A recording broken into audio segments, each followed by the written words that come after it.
السلام علیکم۔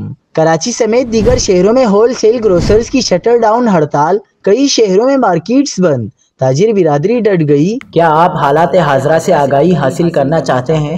خبر کے پیچھے چھپے اصل حقائق جاننا چاہتے ہیں تو ابھی سبسکرائب کیجئے جل پاکستان کو اور ساتھ ہی گھنٹی کے نشان پر کلک کر دیں۔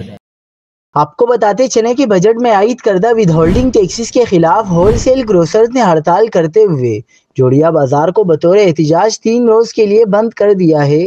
چیئرمین ہول سیل گروسرز ایسوسی ایشن رؤف ابراہیم کے مطابق پنجاب کے 17 شہروں بالخصوص فیصل آباد میں بھی مارکیٹیں بند ہیں، جبکہ سندھ میں کراچی، حیدرآباد اور سکر کی اجناس منڈیوں میں بھی شٹر ڈاؤن ہڑتال ہے۔